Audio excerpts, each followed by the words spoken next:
The Unfiltered by Jade. Jade.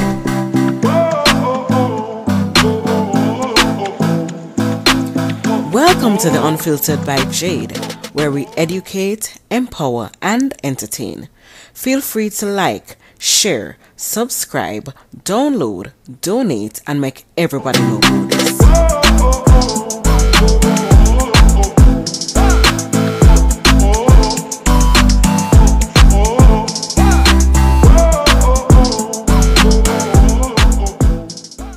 Beats by RB Records.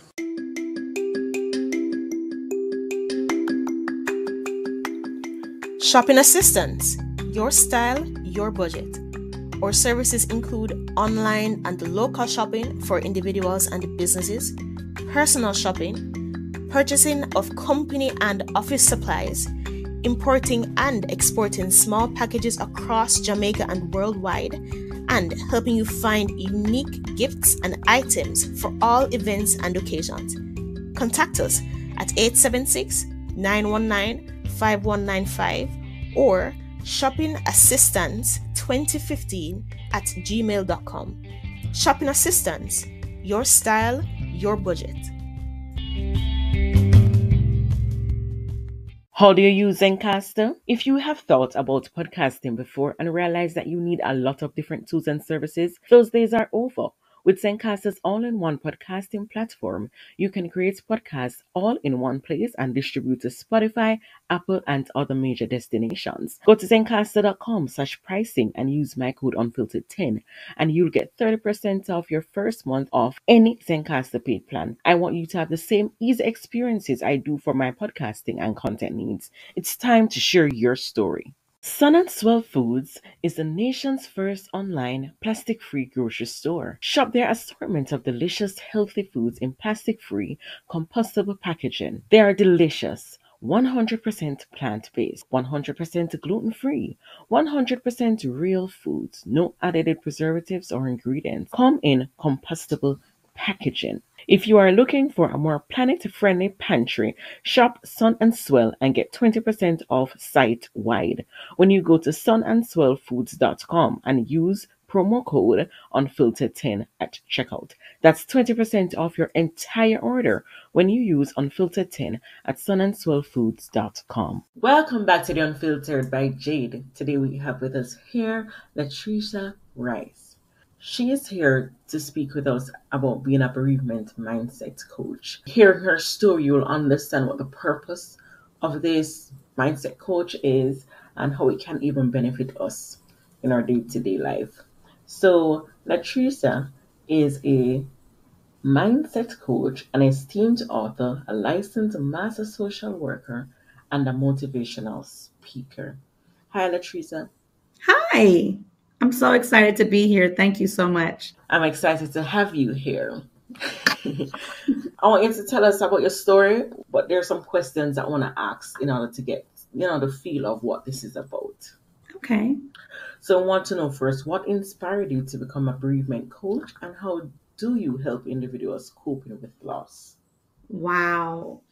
First and foremost, I did not want to do bereavement, to be honest.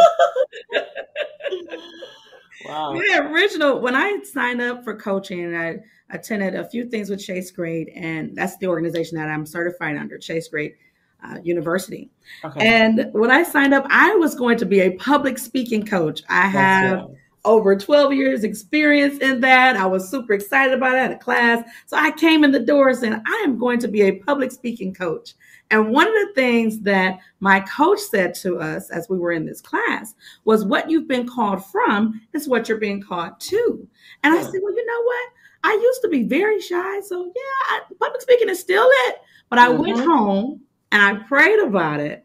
And one of the things God led me to was all the different losses that I faced in my life. For example, I was 7 years old when my mom died of AIDS. My dad died in 2011. My closest cousins died when I was a kid. My aunt died. My grandmothers died. My grandfathers died. So I kept dealing with loss. And what he showed me was the different steps and things that I was doing in that process, because even though I was dealing with all those different losses, I also had great triumphs and successes. So he showed me the healing process and journey that he took me on during that point. Now, the everything hit the fan in 2020. How many of you know 2020? Some of us can say it was the best of times. It was the worst of times, right? Right? You know, so in 2020, my husband, I had been married for 5 months. We met on social media. He slid in my DMs on Facebook Messenger. It was a long distance courtship. He lived in Columbia, South Carolina. And then when we got engaged in 2019, and after the wedding, he moved here to Michigan. Well, 5 months later, my new husband died from COVID-19. Jesus. I was devastated.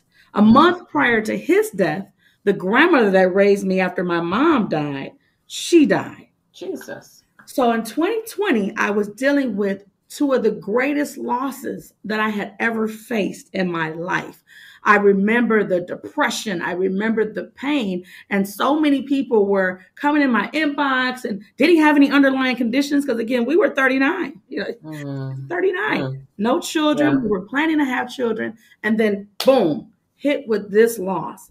I was devastated. Of course. And as I was going through that process, and, I'm still trying to decide what type of coach, I had to think through these things. But as I'm thinking through the process of healing that God took me on, I came back to the Chase Gray University session and said, I am a mindset coach. I help bereaved Christians regain hope.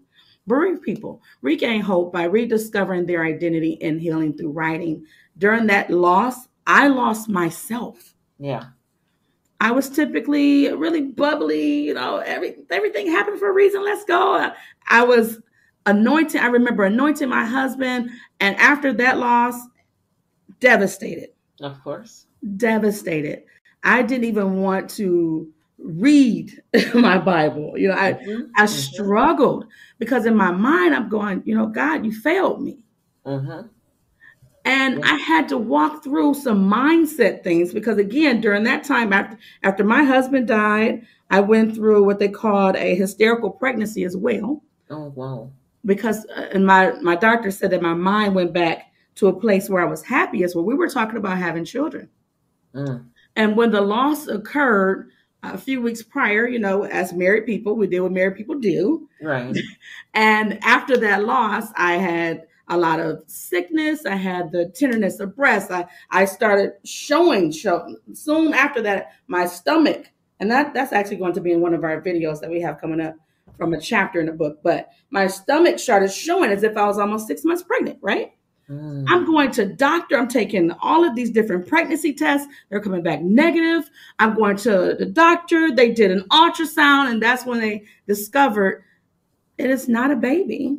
Your body produced excess gas, which caused all of these symptoms and caused you to look as if you're pregnant, but you're not. So the doctor said, ma'am, you're going to have to work on your mind so that you can get this body to line up with the truth. There's no baby here.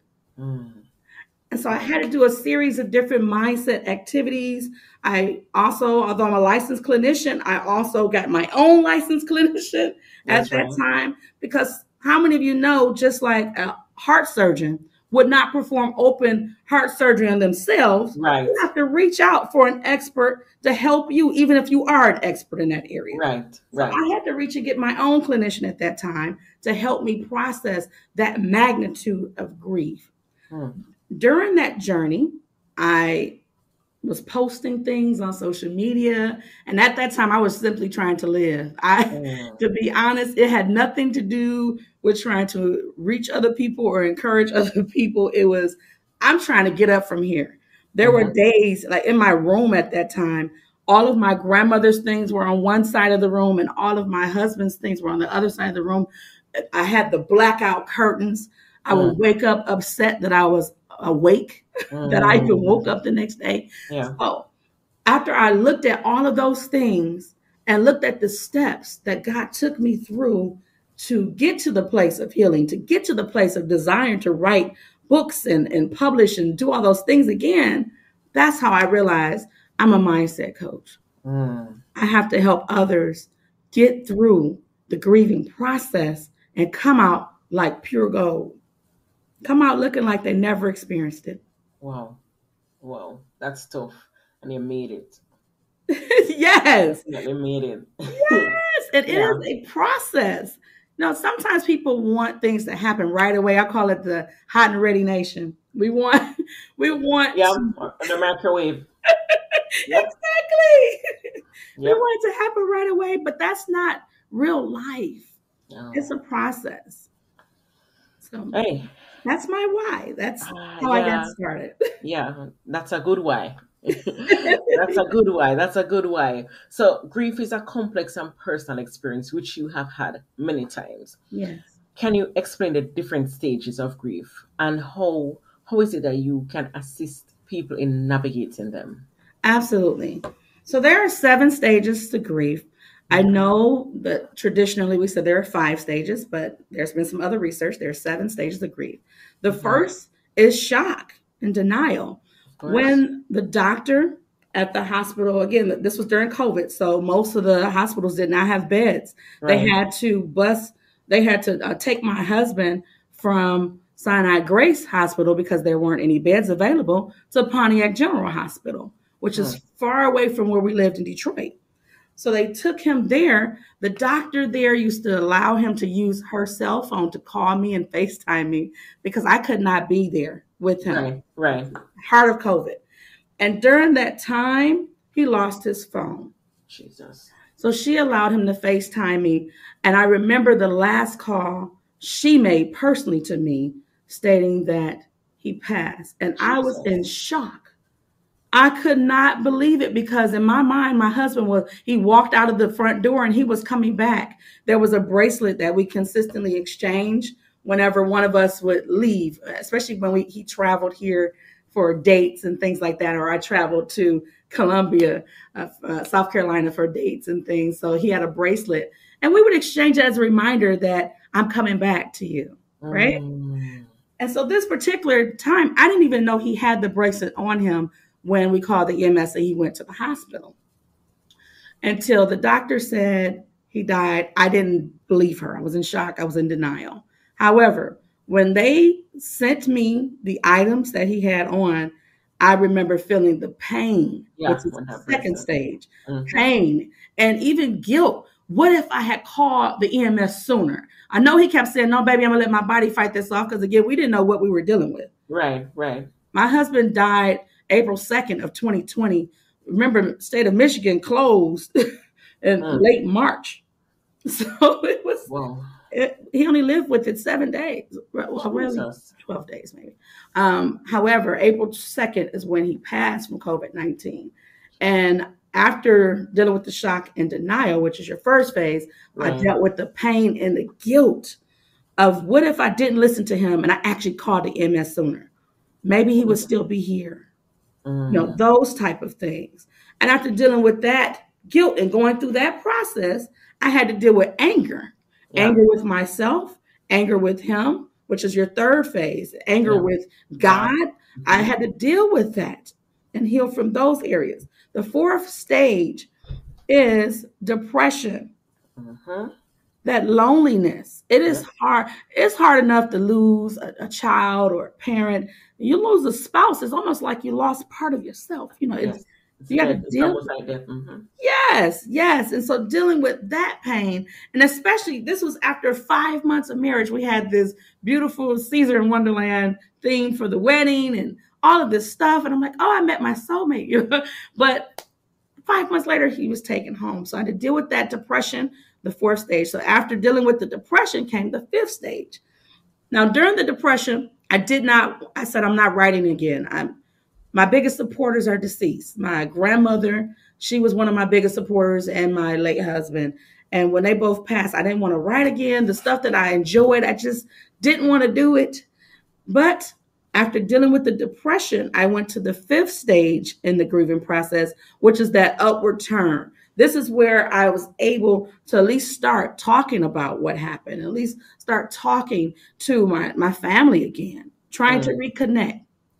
Your sixth phase in this process is reconstruction. This is when you're working through and you're trying to find ways to make the most out of what you experience. And from there was birth Royal Clarity View.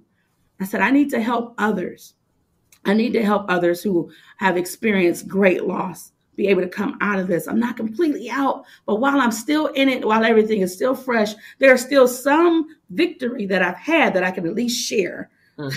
So I started making posts about, and in the post, I would put a memory that I had with my late husband, and then I would put a lesson that I gleaned and I'm holding on to from that memory, and add some words of encouragement, and close that post with hashtag hurt but grateful. Because I was hurt. Yeah. I was also grateful to have experienced real love. When I got to the 7th phase, which is acceptance, this is when I finally accepted the fact that he's no longer here and he's not coming back. Neither is my grandmother. But at the same time, there are some things that they gave me that are still behind. So I can accept what took place and take the steps to heal from that. Yes. And so that's it for that. That's a lot. Yes. That's a lot. I'm sitting on here and processing and wondering, how is it that you have gone through so much? And even with all these, with the 7 steps that you're talking about, like, how long did it take? So even when you're talking to people, you're talking to individuals, sometimes the shock and denial lasts for years. Absolutely. Everyone's process is different. Yeah. I don't push people along. You got to really listen and see where people are and meet them where they are in that process. Sometimes you don't start out at the first stage. Somebody may start at the depression as opposed to shock and denial. So we got to figure out where someone is and help them navigate the different stages of grief. What are some practical strategies or techniques that you'll recommend for individuals who are grieving to cope with their emotions and to begin the healing process? One practical tip that I would give is one of the things that I did use. I moved one item per day of my deceased loved one out of my room. And when I say I had both, because they just both passed back to back, I would move a tie for my husband and I would move it to the basement and put it in the bag. And as I'm walking through, let the tears flow. Too often we avoid crying. Yeah. But tears are a form of release. Yeah. And so as I was moving those items, because again, I had to deal with the shock. I had to deal with the denial. But when that bracelet came back to the house and he didn't have it on. Yeah. I said, this is reality. Yes, it is. This really happened. And I had to start planning the funeral and all these different things. And so I would take that one item per day out of the room. Sometimes it was all I could do would get that one item to the middle of the hallway because I was crying. Celebrate each victory that you have per day. Yeah. You don't have to do it all in one day. This is a major pain. Yes. If you could take one step along that journey. For some of my steps was simply answering a phone call. Yeah. And knowing when to hang up. Yep. Because sometimes people can't handle the grief, the magnitude of the grief that you're experiencing. And we have to offer them an element of grace. Yes. Because it did not happen to them. It happened to you. And so they don't know what to say. They don't know what to do sometimes. And sometimes people, unfortunately, can be really selfish. Yes, they can. So knowing when to end the call and step away becomes essential. Set boundaries sometimes. Absolutely. We need boundaries. You got to know what you can handle and what you can't. Yes. And even in this stage, also saying to people, because sometimes I've heard people saying, just hurry up and get over it now. You've been grieving for a year. Hurry up. And people rush them into processing. Yes. And because of that, they automatically get stuck in something that they did not deal with. Absolutely. It's like if you injure a part of your body, and you severely injure it, if you rush the healing process along, you're going to break something else and cause more damage. Yes. And in the long term, it's going to continue hurting you because it's not healed properly. Absolutely. Yeah. And the corrective action that they would have to take is more severe. Yes, it is. And if you just let it heal. Just let it heal. Just let it heal. Whoa. How can friends and families best support someone who is grieving without inadvertently causing more pain or discomfort? One of the most important things that a friend or a family member can do to help someone who's grieving is have empathy and realize that it's not all about you. And even if they lash out, it's not a personal attack. So taking your feelings out of it and being empathetic to what your loved one is dealing with is one way you can support. Another way you can support them is by actually listening. A lot of times we come to our loved ones who are grieving with all types of solutions before we even listen to where they are in that process. True. Very true. Or we just start off with telling them what to do. You have to put yourself in their shoes. Yes. Would you like someone coming to you, telling you what to do while you're trying to figure it out? Right. While you're just trying to live right now. Right. You're telling me how to get over something. I'm trying to live. Right. Right. Mm-hmm. And especially if you've been there before, you want to make sure that you don't attempt to be the expert in what they're dealing with right now. And what I mean by that is just because you lost a loved one doesn't mean that your loss is exactly the same as the loss of this person's loved one. Yeah. You can only speak to them from your sphere of influence, but at the same time, you have to be mindful that their experience is unique in and of itself. Yes. I mentioned that I lost my mom at 7 due to AIDS. They said pneumonia was the actual cause, but AIDS was under it, right? Someone else may have lost their mom in their 20s. They're like, oh, I lost my mom too. And no, but it's still different. It's different. Because you had 23 years. You had years. Let's put it that way. You had years. And the truth is, we don't know. They sometimes are not close. You probably were close. And also, it's different. There are different variables to this. Absolutely. Yeah. So as long as we can be mindful of that, I believe we could do a better job of supporting our loved ones. Another thing that I would say that loved ones did when I was going through the magnitude of that grief was they allowed me the space to grieve. And if they personally could not handle it, I have one friend, she personally could not handle it. She would say, I love you. But right now, sis, I can't see you like this. So I need to pray for you. I'm going to write you stuff. I'm going to drop off grocery. I'm going to do those things, but I just simply can't. No, but that's good because some people that say I can't see like this, I can't deal with it, and they cut it off right there. Yes. So but I respected her. Right, but at least that friend still decided to do things, even though she couldn't be there to see you like that and to help you. She still did things to help. Yes. Because dropping off groceries and sending you little notes, etc. helps. Absolutely. It helps the healing process. Absolutely. And I still felt her presence, even though she could not hear what I was talking to her about. Yes. So I can't do it because I'm carrying what you have, and it's killing me right now. Yeah. It's true. It's true. That's the honest truth. And she was dealing with her own grief because she was also close to my grandmother. So it's that having loved ones realize where they are. Yes. In this process as well. Yes. And being able to vocalize that. And providing your loved one with what you can do. Because if you give somebody a bunch of can'ts, true. Without any real solutions, that's not helpful at all. Not helpful at all. Not helpful at all. Oh my goodness. And in addition to one-on-one coaching, what other resource or support networks do you have for people dealing with loss? Yes, in addition to one-on-one coaching, I do provide clinical therapy. Okay.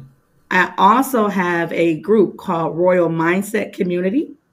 where I'll post topics and I'll post information related to dealing with grief and how to overcome that. I have different live videos that I do and provide tips and tools regarding steps that you can take depending on where you are in the process.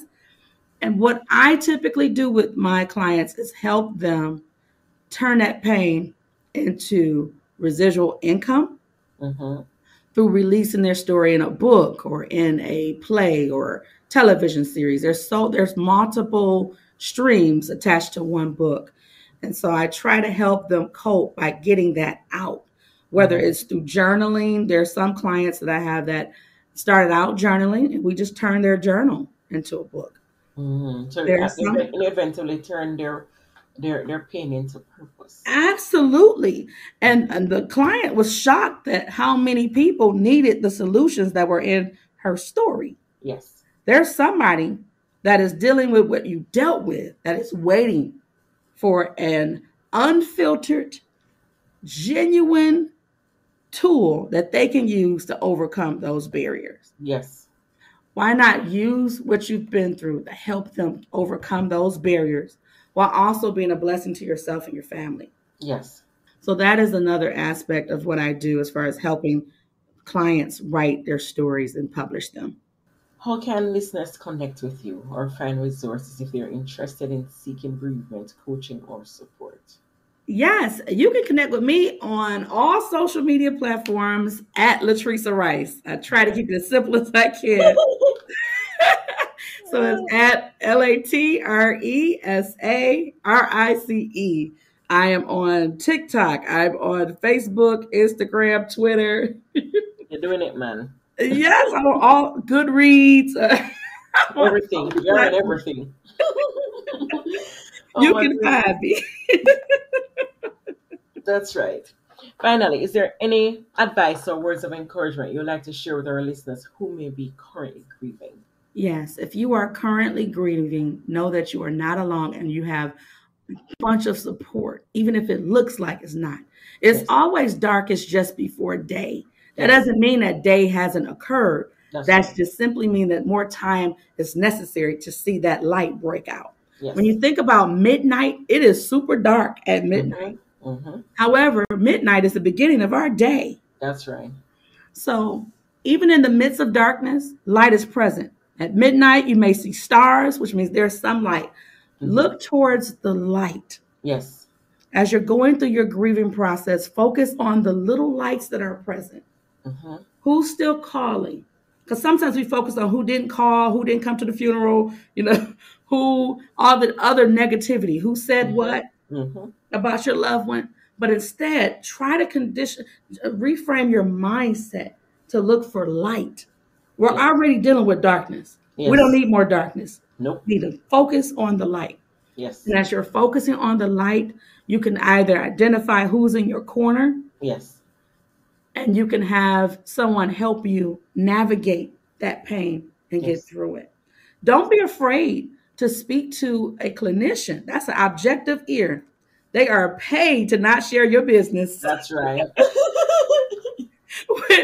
with anybody else. So feel free to speak to a clinician if we need that. If you're finding yourself, you've been grieving and it's longer than 6 months and it's affecting your work, it's affecting your relationships with others, that is a time to reach out for additional support. There's nothing wrong with getting additional support. You got to take care of you, Incorporated. You are your own business. You got to take care of yourself. That's right. And so that's an aspect of that. You can do it. You've overcome worse things in the past. You can overcome this too. Latresa, thank you. Thank you so much for, telling your story. Absolutely. Thank you so much for the opportunity. Your story is a lot. You're telling your story and I'm here struggling. So you're telling your story and it's a lot and I'm like, man, people really are going through things. And sometimes we don't know. So it's also important to be careful how we treat persons. Absolutely. It is important.